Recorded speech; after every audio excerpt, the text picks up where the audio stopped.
दोस्तों, क्या आपको पता है कि आईफोन सबसे पहले एप्पल कंपनी का ब्रांड नहीं था। और क्या आपको पता है कि ताश में 4 किंग होते हैं और उन चारों किंग में एक किंग की मूछें नहीं होती। ऐसे अजीब फैक्ट आप इस वीडियो में जानेंगे। सुपरमैन का नाम सुनते ही हवा से बातें करने वाले एक सुपर हीरो की इमेज माइंड में बन जाती है। पर आपको जानकर आश्चर्य होगा कि जब 1938 में इस करैक्टर को क्रिएट किया गया था तो उसके पास उड़ने की शक्ति नहीं थी। ऐसे में वह ऊंची ऊंची इमारतों को तो जंप कर लेता था, पर अगले ही पल उसे ज़मीन पर आना पड़ता था। बाद में 1940 में जब एक नए कार्टून शो के एनिमेटर्स ने सुपरमैन को लेकर कार्टून बनाना चाहा तो उन्हें जंपिंग सुपरमैन बनाने के लिए बार बार घुटनों को मोड़कर स्केच ड्रा करना पड़ता था, जो काफ़ी डिफ़िकल्ट था। ऐसे में डिसाइड किया गया कि सुपरमैन के पास उड़ने की शक्ति होगी और उसे बार बार ज़मीन पर नहीं आना पड़ेगा। इससे सुपरमैन को नई शक्ति भी मिल गई और एनिमेशन भी स्मूथ बन पाया। दोस्तों, फ़ोटो खींचते समय से चीज़ कहने का प्रचलन है ताकि हमारी स्माइलिंग पिक आ सके। लेकिन आपको जानकर आश्चर्य होगा कि कुछ 100 साल पहले विक्टोरिया एरा में लोग फ़ोटो खींचते समय से प्रूनस कहते थे ताकि फ़ोटो में उनके चेहरे पर गंभीरता दिखे। दरअसल उस समय अधिक हंसना गरीबों और शराब पीने वालों से जोड़कर देखा जाता था।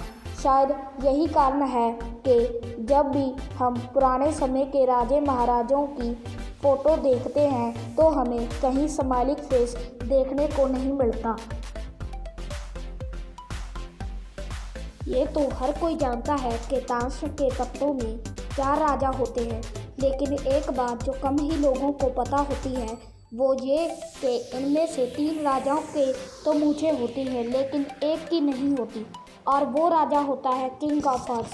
ब्रिटिश न्यूज़पेपर द गार्डियन के अनुसार शुरू में इस राजा की भी मूछें होती थी, लेकिन एक बार जब कार्ड्स को रीडिज़ाइन किया जा रहा था तब डिज़ाइन उसकी मूछें बनाना भूल गया और तब से किंग ऑफ हॉर्स बिना मूछें वाला राजा हो गया है।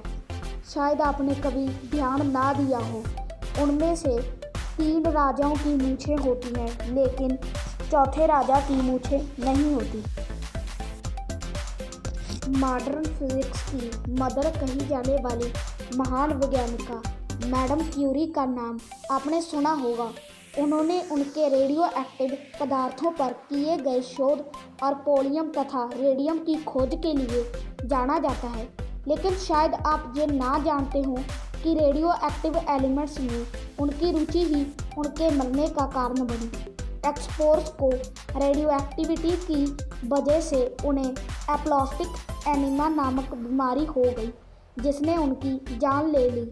यहाँ तक कि रेडिएशन ने उनके कपड़े, फर्नीचर और किताबों को भी नुकसान पहुँचाया, और उनके मरने के 100 साल बाद भी उनकी चीज़ों रेडियो एक्टिव हैं और उन्हें लीड बॉक्स में रखा गया है और अगले 1500 सालों तक उन्हें ऐसे ही रखा जाएगा। आईफोन का नाम आते ही दिमाग में एप्पल के इस शानदार प्रोडक्ट की इमेज बन जाती है। पर आपको जानकर आश्चर्य होगा कि पहली मोबाइल डिवाइस जिसे आईफोन नाम दिया गया था वो एप्पल ने नहीं बल्कि शीशों ने बनाई थी। उसका नाम बिना कंप्यूटर प्रयोग किए स्काइप की वॉइस फंक्शनली को यूज़ करना था। इस डिवाइस के आने के 22 दिन बाद एप्पल ने अपने आईफोन की घोषणा की थी, जिस पर शीशों ने कोर्ट केस भी किया था, पर आउट ऑफ कोर्ट सेटलमेंट ने दोनों कंपनियों ने इस नाम को यूज़ करने के लिए राजी हो गए।